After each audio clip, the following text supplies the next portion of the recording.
From Man to Mannequin, the real Elmer McCurdy story.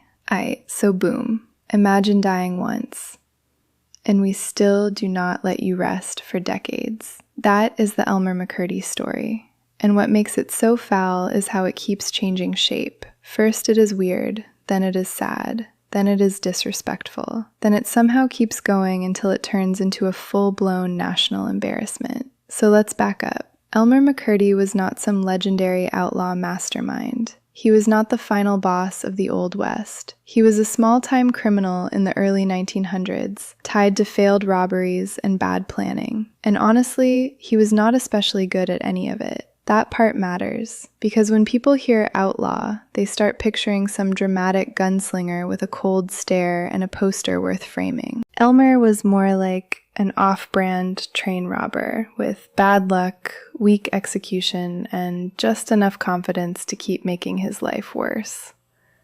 Anyway, back to this mess.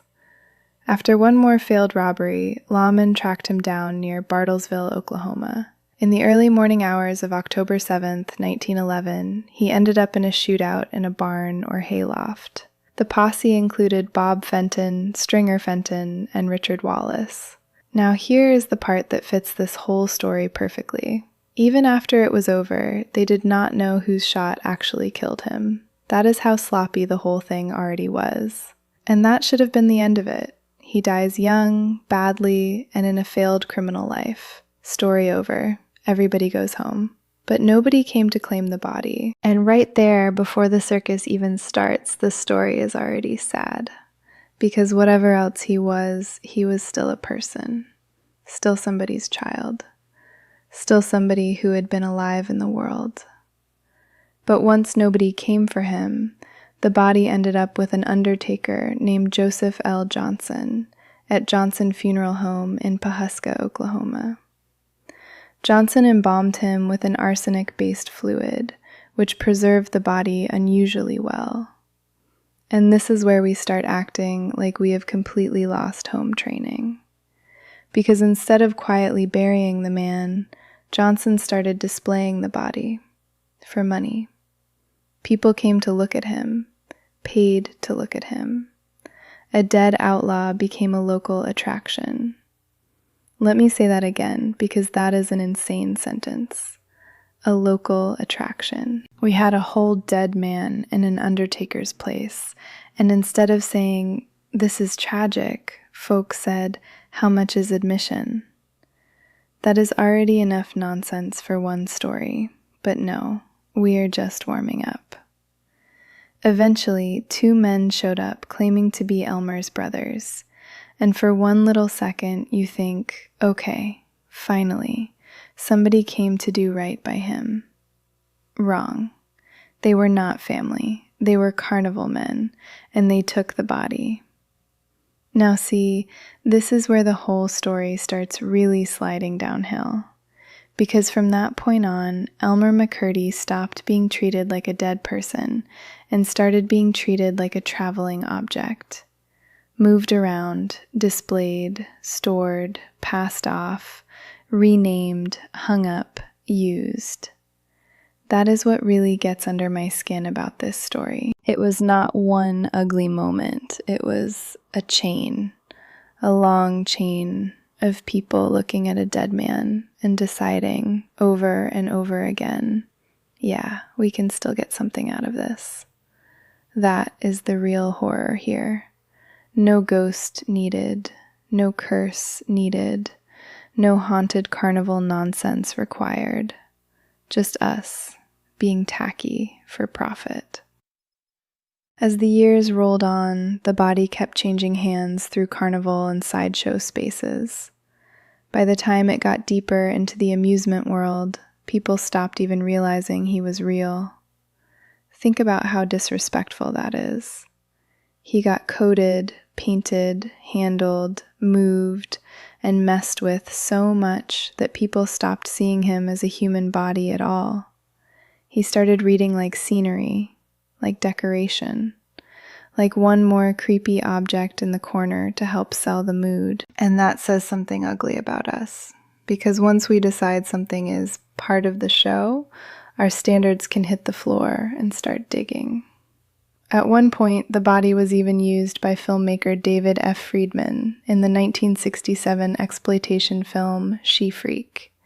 That detail alone sounds fake, but it is real, and it gets worse. Because after years of bouncing around attractions, the body eventually ended up in Long Beach, California, at the Pike Amusement Zone, hanging in the Laugh in the Dark funhouse like a fake dummy. Read that again. A real dead man hanging in a funhouse for years while people walked past him assuming he was fake. That is one of the most disrespectful things I have ever heard in my life. Then comes the part where the story fully leaves Earth. A television crew is filming at the Pike for the $6 Million Man, specifically the episode Carnival of Spies. During production, somebody handling the hanging dummy notices something is wrong, and the truth comes out. This is not a prop. It is a real human body. Can you imagine that moment? You think you are on a normal set day.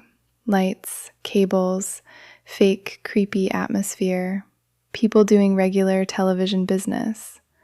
And then suddenly somebody realizes the haunted house dummy is an actual dead man. That room had to go cold, because now all the carnival nonsense falls away. And what is left? A person. A real person. A man who died once and then got dragged through decades of humiliation because we could not stop turning him into content. That is the sting in this story, because for a while it is funny in that fed up, ain't no way this is real kind of way. Then the truth lands and all that humor curdles. Because this is not really a story about a creepy body in weird places. It is a story about what happens when we strip a person of dignity, flatten them into spectacle, and keep passing them around because the lie is profitable. That is the real story, not look how spooky. Look how comfortable we got with disrespect. Look how many people had a chance to stop and did not. Look how easy it was for a human being to become a thing. And when Elmer McCurdy was finally identified for real and finally given a proper burial, they reportedly poured concrete over the grave. And honestly, good. Because at that point, I would not trust us either. Flowers clearly were not enough for this crowd. We had already proven we could not behave. So yeah, the Elmer McCurdy story sounds fake because it should be fake. A failed outlaw dies near Bartlesville. His body goes unclaimed. Undertaker Joseph L. Johnson in Pawhuska turns him into a paid attraction. Carnival men take him. He gets passed around for decades. He winds up at the Pike in Long Beach, hanging in Laugh in the Dark like a mannequin. Then a $6 Million Man crew finds out the prop is a real dead man. That is not just strange, that is embarrassing. Because once again, the weirdest part of the story is not death. It is us. It is what we do when money, spectacle, and bad taste start holding hands.